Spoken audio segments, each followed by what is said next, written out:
Welcome back. बात करते हैं हम पाकिस्तानी ख़वातीन के हवाले से तो अक्सर जिक्र होता ही रहता है और ऐसी ख़वातीन जो कि कहीं ना कहीं अपनी सलाहियतों को बेहतर तौर पे मनवाती हैं, अपनी स्किल्स सामने लाती हैं। हमारी कोशिश होती है कि हम उनको लाजमी हाईलाइट करें। आज हमारे साथ एक बैरिस्टर साहिबा मौजूद हैं, ज़ारा वयानी इनका नाम है, जो कि लिंकन्स इन की जो नुमाइंदगान की कमेटी है उसके रुकन मुंतखब होने वाली पहली पाकिस्तानी लॉयर हैं। ये बहुत बड़ा एजाज़ है। 4 साल तक इनकी जो स्टडीज़ हैं वो भी यहीं से हुई हैं और इसके मजमूई तौर पर इससे पहले इनकी स्टडीज़ यहीं से हुई हैं और 4 साल तक अभी इस बॉडी का हिस्सा रहने वाली हैं। इस कमेटी के अरकान ज़्यादातर बेंच और मुख्तलिफ कमेटीज़ के अंदर बैठते हैं। इदारे की इमला के इंतज़ाम, मालियात और जो सरमायाकारी है, इसके साथ साथ तालीम है, दाखिले हैं, स्कॉलरशिप्स हैं, इस जैसे मसाइल में भी अपनी राय का इज़हार करते रहते हैं। सो चूँकि it's a great honour, it's a great achievement for a lawyer, for a law expert to be a part of Lincoln's Inn. तो हम इनसे ज़रा बात करते हैं और ज़रूर कोशिश करते हैं कि इनसे जाने कि इनका ये सफ़र कैसा रहा। इस वक्त हमारे साथ ज़ारा मौजूद है। बिल्कुल, बैरिस्टर ज़ारा वयानी हमारे साथ मौजूद हैं। ज़ारा, सबसे पहले तो we want to congratulate you, बहुत बहुत मुबारकबाद इतनी ज़बरदस्त अचीवमेंट के लिए। Tell us about your journey, कैसा रहा ये जर्नी अब तक और अब आपको कैसा लग रहा है इस लिंकन कमेटी का मेंबर बन के? Assalamu alaikum. Thank you so much for having me on the show. Thank you. We lost the connection with Zara. दोबारा जी ज़ारा, आपको आवाज़ आ रही है तो प्लीज़ कंटिन्यू कीजिएगा और स्टार्ट से कीजिएगा। आवाज़ आ रही जी। Thank you so much for having me on the show. देखिए, for Lincoln's Inn, it's a very big thing because देखिए, first of all, working for Pakistan, trying to represent Pakistan is something that I've always wanted to do, and एक मुझे मौका मिला और उससे पहले भी मैंने ट्राई किया हर वक्त के हर सतह पर पाकिस्तान का नाम बढ़ाने के लिए। अब 4 साल होंगे इंशाल्लाह जो आई विल ट्राई कि जैसे स्कॉलरशिप्स हो गई, जिना स्कॉलरशिप हो गई, जैसे दूसरी जैसे प्रिविलेजेस हो गई, to try and promote Pakistan as much as I can बैनुल अक़वामी सतह पर। आप जैसी ख़वातीन तो बड़ी इंस्पिरेशनल हैं ऐसी सोसाइटी में जहाँ पे एक लड़की आम तालीम भी हासिल नहीं कर पाती, फिर कुछ बनना, प्रोफेशनल लाइफ में आना एक अचीवमेंट होती है और फिर इतने बड़े इदारे लिंकन्स इन से उसका लिंक हो जाना, क्योंकि लॉयर्स की बहुत बड़ी तादाद है, ख़वातीन तो बहुत ज़्यादा तादाद में लॉ पढ़ती हैं, लेकिन इतने बड़े मकाम पे पहुँचना, तो व्हाट वर दो स्किल्स या ऐसा कौन सा एज था आपके करियर के अंदर जो आपको इस जानिब लेके गया है और आपको मुमताज़ किया है अपने करियर में? तो मैं पाकिस्तान में अब 11 साल से ज़्यादा काम कर रही हूँ और अब मेरी एक लॉ फर्म भी है जो ज़ारा वयानी एसोसिएट्स के नाम से है। हम ना सिर्फ फैमिली लॉ करते हैं बट हम लेबर लॉ करते हैं, प्रॉपर्टी लॉ, बैंकिंग एक्सेट्रा। तो हमारी काफ़ी वाइड वैरायटी है ऑफ एरियाज ऑफ लॉ।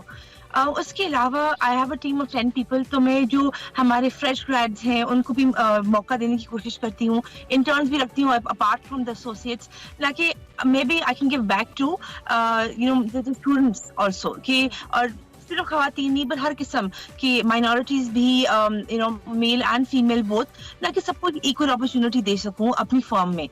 उसके अलावा मैं चाइल्ड अब्यूज में प्रोविंशियल चाइल्ड अब्यूज कमेटी की भी एक हिस्सेदार थी। I was a member between 2020 and 2021।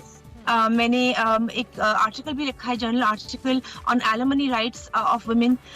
उसके अलावा इनहेरिटेंस लॉज हो गए, उसकी एक केस लॉ की बुक मैंने कंपाइल की हुई है जिसमें इनहेरिटेंस लॉज हैं, विमेन की otherwise custody cases, family cases, maintenance cases, as well as transgender persons की जो भी लॉज और जो एक्ट्स के तहत जो भी केसेस हैं वो सारी इस बुक में आपको मिलेंगे। तो I done things like that. उसके अलावा मैं प्रोबोनो काम भी काफी करती हूँ। So I do 2 pro bono cases a month. मैं कोशिश करती हूँ कि मैं it's my way of giving back to society. आप अगर अपने फन के साथ वो इस्तेमाल करके किसी की मदद कर सके, उससे कोई बेहतर चीज मेरी नजर में नहीं हो सकती। तो डेफिनेटली। अच्छा ज़रा, ये भी हम चाहेंगे, ऑब्वियसली आपने मुख्तलिफ इशूज़ को आप कह रही हैं कि आपने अपनी बुक भी कंपाइल कर आप इन सबको साथ लेके चल रही हैं। It's very important. जो इशूज़ आपने हाईलाइट किए हमारी सोसाइटी का एक बहुत मेजर मसला है और उनको हाईलाइट होना चाहिए, और आप चूँकि इतने बड़े प्लेटफॉर्म के साथ अब एसोसिएट हो रही हैं, सो इस कमेटी के अंदर, इस बॉडी के अंदर आपका स्पेसिफिकली रोल क्या होगा? आप किस तरह से किस स्पेसिफिक इशू को लेकर आगे चलेंगी, या ओवरऑल जितने भी मसाइल हैं उनको आप टारगेट करने का सोच रही हैं? तो इसमें अपने रोल के हवाले से भी हमें बताइएगा। जी, तो मेरा जो टर्म है वो जनवरी में शुरू होगा। जनवरी से पहले हमें एक सब कमिटीज में डाला जाता है, जिसमें स्कॉलरशिप हो सकती है, प्यूपिलेज हो सकती है। Pupillage is basically working in England.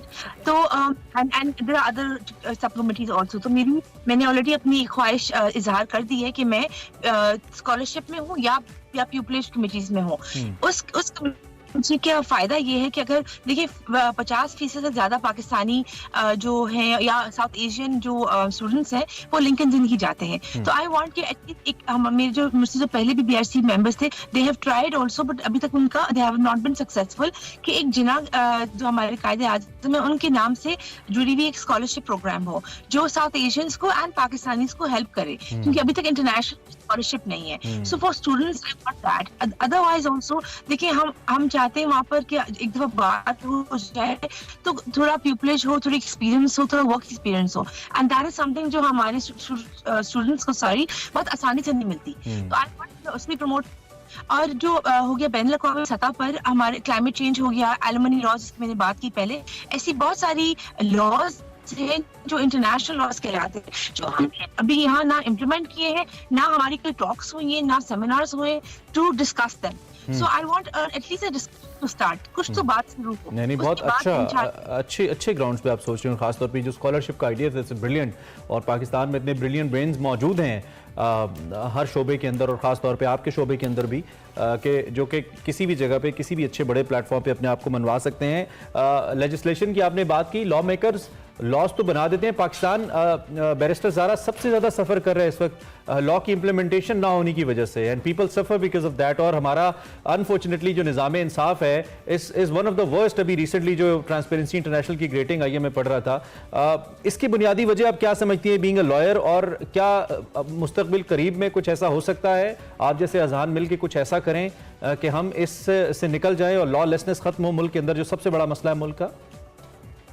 Ji absolutely. देखिए अगर सिर्फ हम अपनी प्रोविंस की बात करें, for example Sindh is the most, we have the most laws, so legislation wise we very heavy, लेकिन इम्प्लीमेंटेशन से आपने कहा, बिल्कुल सही कहा कि हमारी इम्प्लीमेंटेशन बहुत कम है। The percentage is maybe 5%. Awareness 2%. You know, and this is not official figures. I'm just telling you in comparison. और यही है कि तो लोग कि हम how do we have to counter this. तो अगर as I said बैनुल अक़वामी सतह पे अगर इसकी बात हो सके, उनके वहाँ की जो लॉयर्स हैं जो QCs या KCs कहलाते हैं, किंग्स बेंच वाले, किंग्स काउंसिल सॉरी, उनको अगर हम बुला सके, उनसे हम बात कर सका, एक इंटरनेशनल डायलॉग होगा, तो उस तरीके से तो at least there will be some sort of talk and we might stand up for what we say. लेकिन apart from that I think awareness of laws हमारे, एक तो आप कह रहे हैं ना, you talk on the side of कि यानी अवेयरनेस की सबसे ज़्यादा ज़रूरत है ज़ारा आपके accordingly, and you are right कि जब तक अवेयरनेस नहीं होगी इम्प्लीमेंटेशन के हवाले से भी हम फर्दर स्टेप नहीं ले सकते। Thank you very much barrister Zara Bayani कि आपने में ज्वाइन किया। Very best of luck. बहुत अच्छी अचीवमेंट है आपके लिंक्डइन, इनके साथ इनकी जो एसोसिएशन है वो पाकिस्तान के अंदर पाकिस्तानी ख़वातीन के लिए बहुत आगे जाके अच्छा रोल प्ले कर सकेगी। इनसे हमने आपकी मुलाकात करवाई। अभी हम एक ब्रेक लेंगे, ब्रेक के बाद आएंगे।